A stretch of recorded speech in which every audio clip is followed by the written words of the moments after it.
I've been an independent filmmaker for several years, and during that time, I kept hearing about the therapeutic effects of psychedelics, which was, I mean, up until I started reading this stuff, I thought psychedelics was just about recreation.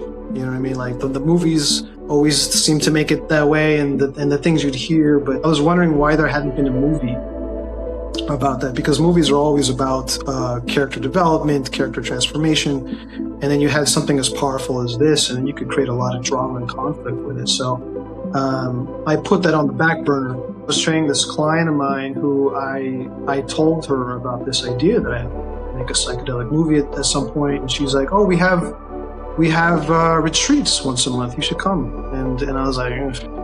Like a cup of coffee makes me crazy. I don't even want to know what psychedelic will do, you know? So I just kept telling her no for like the better part of a year. And then the pandemic happened. I live in California. The rest of my family lives in New York and New Jersey. So, and I was seeing somebody at the time. Our relationship broke up early on in the pandemic, so I felt very, very isolated, like a lot of us were. And then I reached out to that same woman, and I was like, you know what, that retreat you were talking about, I think I'm ready to do it. You know, like, it can't get worse than what I'm going through right now. And so I reached out to her, and she's like, oh, we're doing a retreat this Saturday. You should come. And I was like, great. And so we took a car to this beautiful house in Redondo Beach. There was about 20, 30 of us. And I was happy to see that there was adults there, that it wasn't like just a bunch of 18-year-olds partying. Like the whole thing was run by a psychoanalyst who was not going to be on it, so he could look after people like myself who were new.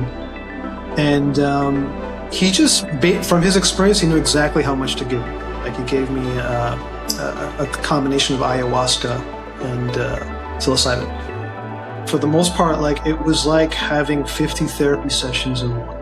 Like, it was just like, I had never experienced such a feeling of clarity. Even afterwards, for like a couple weeks, my emotions weren't ruling me like they were. I was happy that I had agency during the whole thing, and I wasn't hallucinating or anything like I thought that might happen, or there was nothing like that at all. And so not long after, I immediately started writing the script, because like, okay, this is like the perfect setting. I want it to be cinematic. So I was like, you know, how do I do this? So well, maybe they share a dream. The experience that I had, that clarity that came out of that retreat, I wanted it to be illustrated in the form of a movie. Hopefully I accomplished that with the small budget that I had. Yeah, I felt just like it really captures the way that it feels when you're tripping. You know what I'm saying? Like, I don't know how exactly to say that, because I'm not like a visual person. I don't know how to create those sort of things, but what I'm trying to say is I thought it was just, you tapped into it. Yeah, I kind of what you're going at. I felt it was really good at like conveying the ideas that you have, a lot of the themes you get during difficult experiences sometimes, just how it was able to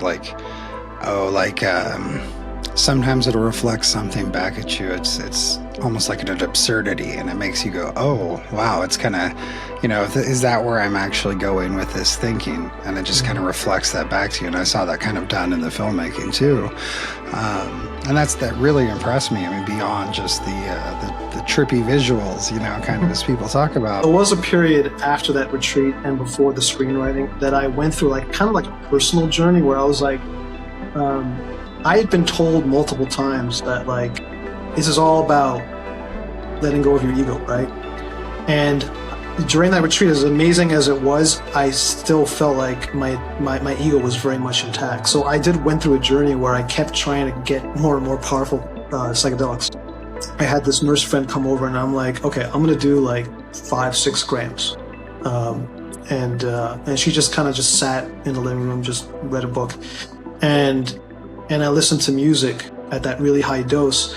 And I just closed my eyes, and it was like a visual symphony that was happening, like behind the curtain. And I remember thinking, like, how the hell do I get this in a movie? You know, just visually, you know, the lights, the colors. Even though it didn't really work, the DMT, I did remember an instant of like just lightning. You know what I mean? It was just kind of like this weird, colorful lightning. So I was like, you know, I'm gonna put that in the movie. The visuals, I was trying to convey what was happening in their heads. You know what I mean? Just like, for instance, a lot of people don't pick up on this, but like that scene where she's talking to her mother. Throughout her dream, her mother's roughly the same age, but that conversation they have in the coffee shop when she starts to doubt the world she's in, when the mother's like, "You have a daughter? What daughter?" For a couple instances, the mother's really old all of a sudden. Yes, you noticed that? Okay, cool. Because I noticed that right away. Yeah, she's only aged like 30 years. So like that's a bad trip right there. You know what I mean? Yeah.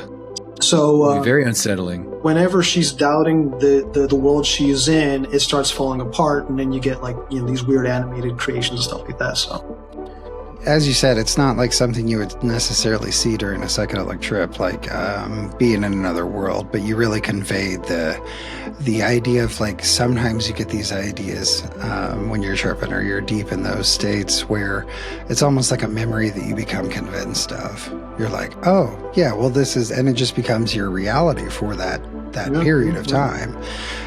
Yeah, and I'm thinking back to, I can't remember her name, but the character, she's waking up from multiple dreams. Yes. As she's like slowly making it back. Yeah, and that was, dude, that scene where she's like talking about her daughter.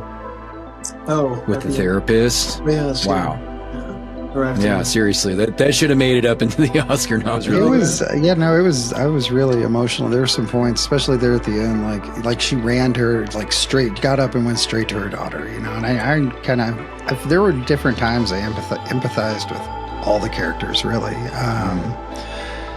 From that, you like I said, with Serena, her just, she gets that idea in her head, and that's just how it is at that point from then on out. And then it was a lot of those early experimentations, like with me, for a lot of those realizations and the empathy that I get from it. That's where a lot of it came from. But I thought it was great. And kind of going on those lines, each character has kind of that unique struggle each one of them's dealing with. Do their experiences with psychedelics, do you see them as kind of reflecting each having a different psychological and emotional transformation? I mean, in a way, most of them kind of represent the things that I was going through. So the character that I wound up playing myself, his jaded personality was definitely reflecting my atmosphere. I wanted to convey that aspect, and then I also felt like that other character, Lenny, where he's very hesitant. Yeah. Like I said before, I was very hesitant about doing this. Yeah, so the intention with these four characters was to represent different points of view on this. In 2020, when I first moved into the building I live in now, I was parking my car in the garage, and I walked to the stairs to get up to my apartment, and I kept hearing a baby cry. And at first I just ignored it and I just kept going up, and then I was like, where's this baby? I go downstairs in the garage and there's a baby sitting in a bassinet in the middle of the car garage. Just like, I don't see a mother or nothing, like in that scene in the movie. It's just, she or he is just sitting in this bassinet. So I started walking up to it, and then I see the mother, she's just staring at her baby, and she's like maybe 40 feet away. And she sees me approaching, and she just kind of snaps out of it, and she grabs her baby and walks away. She must have been like 18 years old, because this was like early days, like July 2020. So I always wanted to know what her story was, and I wrote her into the movie.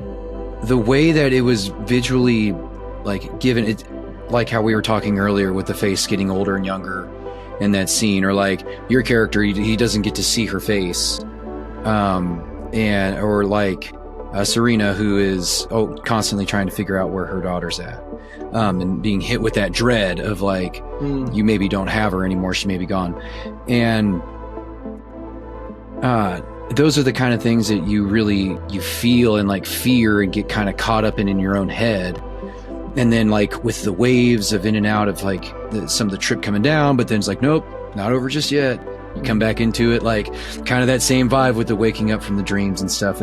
I think it takes a lot of effort and talent and good storytelling to be able to portray it like that. And I think you did a really good job. And it definitely showcases that you're an experienced person with psychedelics. You came at it with that kind of mindset. One thing I would have liked to have seen what Lenny kind of went through there. So yeah, the movie. That's funny. So I'll tell you because I don't think everybody gets it, but basically, Lenny, he takes a small dose, so he actually never really was on that trip with them. He was awake the whole time they were asleep. So that's why he was just he was like coming in the flashes, like they're like, Yeah. oh, he's dead. Oh yeah, So- that makes so- sense. I get it now. So the dreams started early, like when they're trying to touch him and they can't touch him. That's because they're already dreaming.